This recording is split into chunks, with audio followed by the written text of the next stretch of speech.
Bem-vindos a mais um Despreten Show. E a pauta de hoje é comédia. Como a comédia tem se transformado ao longo dos anos e como as pessoas têm as mesmas referências. A gente vai falar de referências antigas, como Pânico e MTV. E também como os novos criadores copiam os gringos. Tava vendo um podcast do Patrick Maia e me inspirou a gravar esse episódio. O Chevy Talks, ele conversando com vários artistas de esquerda, inclusive, que o Patrick Maia é de esquerda, né? E eu vi o quanto tempo eu perdi com essa bobeira de direita e esquerda e me aprofundando na direita. Não me radicalizando, mas estudando sobre o espectro político e meio que odiando as atitudes dos esquerdistas. Mas agora eu acordei, finalmente eu posso focar mais só na comédia. E deixar de lado a polarização. Então, logo após a vinheta, a gente começa a abordar o assunto. Vamos lá. Tava pensando em fazer chamadas, agir igual aqueles youtubers. E aí, galera? Logo após a vinheta e tal. Nem sei, cara. Só não sou eu, então eu já parei com isso. Mas depois que eu vi o podcast do Chevy Talks, eu comecei a lembrar do Minhoca Rádio Show, que é o podcast do Patrick. E quando o Petri, principalmente, foi no Chevy Talk, eu comecei a reassistir alguns episódios do Chevy Talk, porque eu queria assistir algo de engraçado. Eu sabia que o Patrick Maia ia me dar as risadas que eu preciso escutar. Porque no meu trabalho, agora eu tô usando fone e ficando o dia inteiro escutando podcasts. Então eu consigo trabalhar normalmente escutando. Então eu queria colocar algo pra me dar uma risada e parar de ouvir negócio de política, que eu tava muito, sei lá, rodeado de pessoas falando como que o Brasil é ruim. E eu comecei a odiar o Brasil também. E eu não parei pra pensar que o Brasil é bom em certos aspectos. O meu algoritmo tá me inundando de pessoas que não gostam do Brasil porque o Brasil é o que é. O Brasil é o que é. E tem os defeitos que tem. Eu posso gostar ou odiar. Se eu odiar a ponto de querer sair e não fazer nada, eu sou um covarde. Se eu odiar a ponto de querer mudar, aí eu sou corajoso. Eu sou um herói. Então, ainda não tive a vontade de querer mudar. Eu só consigo apontar todos os defeitos, o máximo que eu consigo, pra me tentar, sei lá, tirar minha culpa. Óbvio, né, que eu sou hipócrita. Mas voltando à questão da comédia, quando eu decidi ouvir podcasts de comédia, eu comecei a despertar. A comédia vai me salvar. Porque eu quero fazer da comédia algo que me dê condições de sobreviver ou viver. E esse podcast, desde o início, foi criado com esse intuito. Chamar meus melhores amigos para ter conversas despretensiosas. E eu não consegui. A primeira fase, que foi o áudio, morreu com alguns êxitos. Posso lembrar aqui do Nicolas, de outros aí que vocês não viram, né? E agora nessa nova fase, com outra abordagem, que é o vídeo, que se encerrou nesses últimos vídeos para trás também, a segunda fase, e agora a terceira fase, que é uma pegada mais voltada para comédia. Independente das entrevistas, ou quando eu estiver sozinho eu vou tentar focar em assuntos relacionados à comédia, tentando fazer graça, como eu faço na vida real. Então eu vou tentar trazer minha essência mesmo agora para os episódios. A comédia no Brasil, ela tá engatinhando, né? Tá quase ficando de pé. Desde MTV e Pânico, a gente ficou órfão de programas de TV com comédia. Tirando o The Noite. Porque o The Noite passa na madrugada, então a gente não tem uma... Sabe? A gente fica órfão de programas acessíveis, porque ninguém... Tipo assim, as pessoas não assistem o The Noite por causa da televisão, as pessoas assistem no YouTube. E já é o programa que substituiu o Jô Soares, a gente concorda. Mas os podcasts de comédia vêm. Os podcasts de comédia que eu acompanho, né? Que é o do Petri, que era o Minhoca Rádio Show. Eles estão perdendo espaço, perdendo, sei lá, perdendo relevância e até acabarem. Foi o que aconteceu com os dois. Vieram perdendo espaço e relevância e as brigas internas sucumbiram. Eles não tiveram a cabeça de CEO, né? Fazer aquilo funcionar e dar grana. O que o Igor conseguiu fazer bem. Depois que o Monark saiu, ele conseguiu gerenciar ali, contratando o CEO e tomando decisões criativas que dão lucro. Ou pelo menos abordando assuntos que conversam com a atualidade. O Vilela fez isso. Detalhe, o Vilela, comediante, ele abandonou a veia cômica, mas não abandonou sua veia, os seus amigos, né? Sempre chama os amigos dele. O Flow, mesma coisa. O Igor é de direita, o Monark é de extrema direita, mas o Igor consegue conversar com a esquerda. Isso é uma grande diferença. Ele faz a ponte. O Vilela também chama o MBL, o Vilela dá espaço pros caras da MBL, o Igor também, o Petri também, que vem da veia do Flow. E o Petri recentemente foi no Chevy Talks, que me fez querer assistir mais conteúdo de esquerda, porque o Petri tá esquerdando também. Então ele fica brincando com os dois lados. Isso é uma perspectiva muito legal de você não ter lado, você ser da comédia, você zoar os dois lados. Então isso me deu uma perspectiva diferente. E lembrando do que falaram hoje, eu tava vendo o GV Talks com o Magalzão, que é um cara que tem um podcast de comédia de esquerda, que chama Caras de Esquerda, né?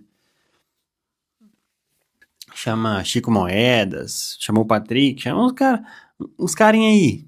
Que fica, teve até um podcast que viralizou de uma menina xingando, falando que ia matar alguém lá, e ela era de extrema de esquerda, e ela foi extremamente ofensiva, achando que tava fazendo um conteúdo, achando graça, tava só cometendo um crime, tipo assim, absurdo. Depois vazou uns áudios dela. É foda. Eu tava caindo na armadilha da direita, que é xingar os caras de esquerda, combater a esquerda, reagir aos caras de esquerda. E eu até pensei em fazer um desafio pra mim. É, por exemplo, olhar os comediantes de esquerda como o Santinelli, por exemplo, um expoente da esquerda, e tentar achar algo de bom. Reagir às piadas. Me divertir e achar algo de bom. Esse vai ser o conteúdo. Procurando a agulha no palheiro. Sei lá, legal. Me diverti, porque quando eu gravo algo pesado, né, de direita, política, eu não me divirto. Eu tenho vontade de entrevistar as pessoas, mas a parte mais difícil de podcast é realmente achar pessoas interessantes perto de mim. E esse último ano eu não vou. Eu prometi pra mim que eu não ia gastar nenhum centavo com entrevista. A primeira entrevista que eu fiz, eu gastei R$ 300 alugando o estúdio, uma loucura, sem planejamento algum. Se eu for continuar fazendo podcast nessa pegada de entrevista, eu vou ter que mudar ou pro centro da minha cidade, ou para BH, ou para São Paulo. Não consigo manter essa pegada. Mas eu vou tentar gravar. Quando eu puder gastar, eu vou tentar gravar com as pessoas perto de mim que consigam render. Ou seja, comediantes ou influencers que sabem trocar ideia. Não vou gravar só com minha namorada ou só com meu primo. É foda. Eu preciso sair desse nicho, dessas pessoas que sempre se repetem. E entrevistar pessoas que eu não conheço, com aquele viés curioso. E eu vou me inspirar muito no Chevy Talks, no Desinformação, que são fontes que bebem da fonte que é o Pânico e o MTV. O Patrick veio dessa pegada de MTV, ele trabalhou no Pânico, o Petri sempre abordou o Pânico. E o Petri foi entrevistado no Pânico uma vez, sempre usando as referências do Emílio, que é de direita. E essa polarização, ela atrapalhou, ela dividiu a comédia. E é uma das coisas que impedem o Brasil de crescer. A polarização. Porque sem a polarização, o Centrão não existe.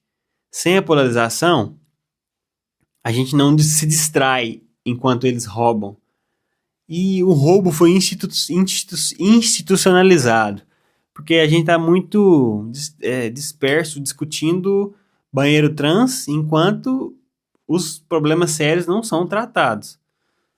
Mas voltando à comédia, o Pânico marcou uma geração, me marcou.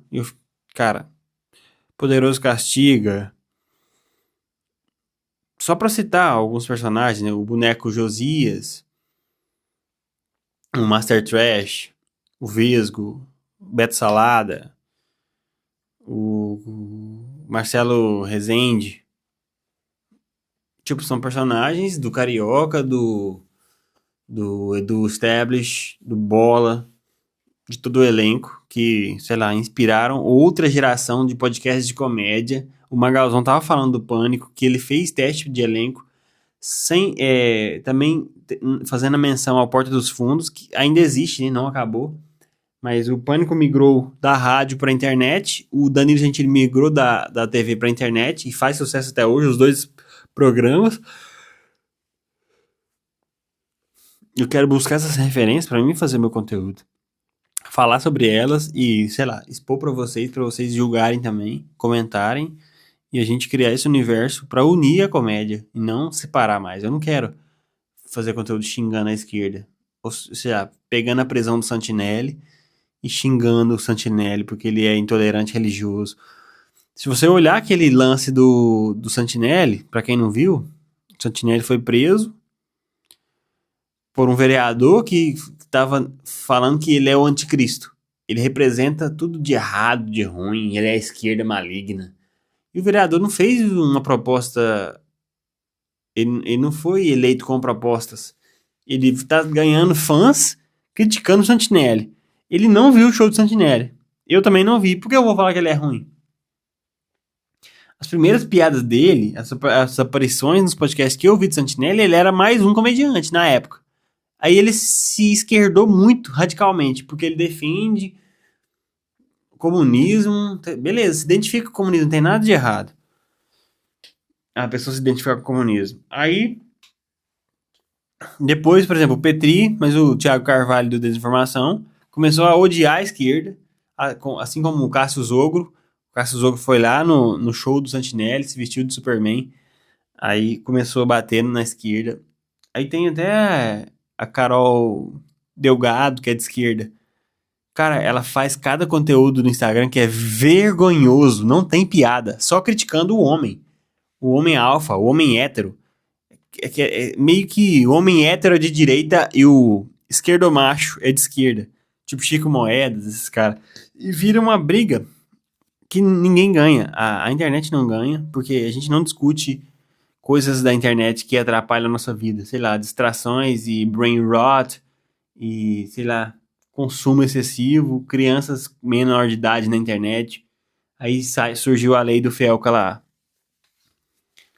Mas as pessoas não estão discutindo isso, cara. Elas reagem ao vídeo do Felca, tipo, abismadas. Nossa, existe isso. No outro dia continuam fazendo conteúdo normalmente. Ninguém se indigna de verdade, fraga. É foda. E a comédia do Instagram em si, ela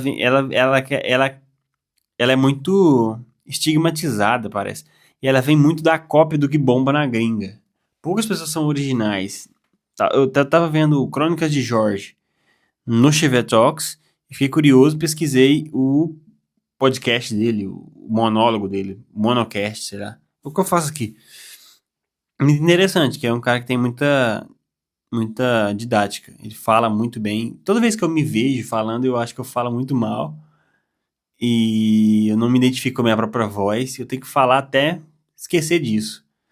É engraçado, porque às vezes eu quero fazer graça do mesmo nível que eu faço quando não tô gravando. Eu não consigo. Então eu tenho que fazer o que eu faço até eu conseguir.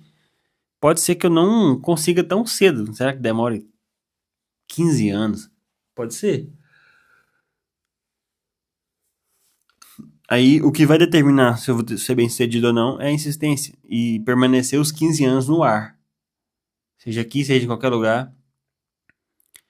E eu tô me descobrindo. Isso é mais interessante. Falando de referências, eu não sei se o Pânico teve a referência do Jô Soares, Mas o Carioca fazia o Jô Suado. Então tinha um pouco da referência dos antigos. E o Jô Soares era ator cômico, ele é comediante. Depois ele criou um talk show. Assim como o Danilo Gentili. Assim como Rafinha Bastos. Assim como o Porchat, assim como o Adnet, assim como a Lady Night, né, que é a... Esqueci o nome dela. Então todos têm a mesma referência. A menina do Lady Night, ela veio do MTV. O Adnet também. E o Porchat veio do Porta dos Fundos. Porta dos Fundos que é sketch, que veio dos Estados Unidos. Essas coisas de sketch. O Diogo Defante faz sketch. O Parafernália fez sketch. O Parafernália revelou várias pessoas como o Diogo Defante. O Diogo Defante pegou e foi pra rua fazer entrevista, como o Vesgo fazia na rua, como o Zuckerman fazia, como o Rafinha fazia na Liga. Entrevista na rua. Como o Danilo Gentili fazia no CQC. Esqueci do CQC. Podemos colocar na mesma prateleira. CQC, Pânico, que eram meio que concorrentes. Legendários, não. Legendários foi uma grande série B dos programas de comédia. Legendários, CQC, Pânico e MTV, que eu coloco na mesma prateleira. Tem também, pensando, né? A referência desses três programas são a Gringa e Chico Anísio, Jô Soares, que o Danilo Gentili bebeu da fonte do Jô Soares para criar o. Entendeu? Tem a sua influência, tem quem carpiu o lote antes deles poderem caminhar no meio da grama. Era lote, era mato antes. Então tem todas essas referências que eu quero ficar por dentro. Eu quero me inteirar, eu quero, sei lá, poder ter propriedade para falar e criar coisas novas. O Patrick bate muito nessa tecla de criar coisas novas. E o papo dele é muito incisivo em relação à criatividade. Ele sempre puxa um gancho. Ele é muito responsável. Ele não fica deixando o convidado dele livre para responder. Ele não deixa o papo ficar perdido. Essa é uma habilidade muito interessante que eu gostaria muito de adquirir e praticar ela durante as entrevistas, né? Ter uma sacada e transformar a minha fala no tema da comédia, o tema da conversa. E não ficar passivamente perguntando, entendeu? O podcast não pode ser a pessoa que vai vir, é o resultado da pessoa comigo. Hoje o episódio vai ser mais rápido, só queria falar sobre isso. Agora eu tô editando as capas, tô editando. Esse episódio foi editado, né? Eu prometi pra mim mesmo que eu ia editar. Então, eu vou tentar fazer episódios mais curtos para poder ficar mais frequente e assim conseguir mais inscritos e assim, sei lá, ver um pouco dos frutos, né? Porque eu tava muito desleixado, só gravando. Então, hoje eu queria falar sobre o que eu tô vendo, o que eu tô me inspirando e como minha visão mudou de, sei lá, 2 meses pra cá. Eu ia vir aqui falar mal do intercâmbio. Eu decidi tentar fazer uma vibe mais positiva, tentar rir de algo, em vez de falar mal de algo e tentar tirar piadas desse falar mal. Minha namorada me chamou a atenção que eu tava muito ranzinza, muito nervoso na entrega. Por mais que eu goste disso, eu confundo, eu não sei fazer o que os caras fazem. Eu não sei fazer o que o vinheteiro faz, não sei fazer o que o Rafinha faz, que é falar puto e gerar a comédia a partir dessa indignação. Zorra Total, tinha um cara que fazia isso. Eu ficava puto, mas tinha texto. Eu não tenho texto. Então eu tô meio que perdido nessa criação aí. Criação do meu próprio formato. Eu tô em busca do formato perfeito pro Instagram e em busca do formato que funcione no YouTube. Tomara que seja o mais. Se eu continuar, uma hora eu vou achar. E tomara que seja o mais natural possível. Pra me fazer realmente o que eu gosto de fazer. E hoje eu não vou ficar aqui buscando divagações, porque hoje eu quero que seja rápido. Porque eu vou mudar o formato. Eu vou gravar programas mais longos e programas mais curtos, porque eu quero testar formatos. E eu vou ficar à vontade a hora que eu achar o formato certo. Então, é isso. Vamos finalizar por aqui. Fiquem com Deus. Tomara que você tenha esperança de mudar a sua realidade, assim como eu estou tendo esperança de mudar a minha. Financeiramente, psicologicamente, espiritualmente, algum relacionamento também é bom para a saúde mental. Você ter alguém que você possa trocar também. Então, eu queria criar uma relação diferente também com os seguidores. Se é que você está me escutando. Quando eu criei esse podcast para conversar com meus amigos, eu queria que as pessoas se sentissem na conversa e conversassem nos comentários. Aí eu ia dar dicas de desenvolvimento pessoal que eu apliquei, mas até hoje eu não consegui fazer isso. Eu tive um fã que teve uma relação perigosa de fã, começou a misturar as coisas, aí parou de comentar.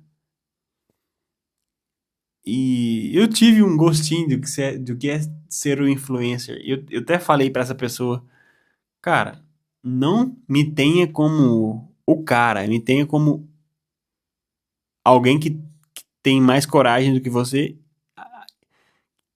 que coloca as coisas em prática. Que é apertar a câmera REC e falar besteira. Ou estudar o mínimo para poder falar o que quer falar. Então é só isso. Queria que vocês deixassem o like, compartilhassem e comentassem. Se inscrevessem principalmente. Estamos rumo a 1.000 seguidores. 1.000, como é que fala? 1.000 inscritos. Ainda não sei fazer isso, tá claramente, mas eu vou aprender com o tempo. Obrigado.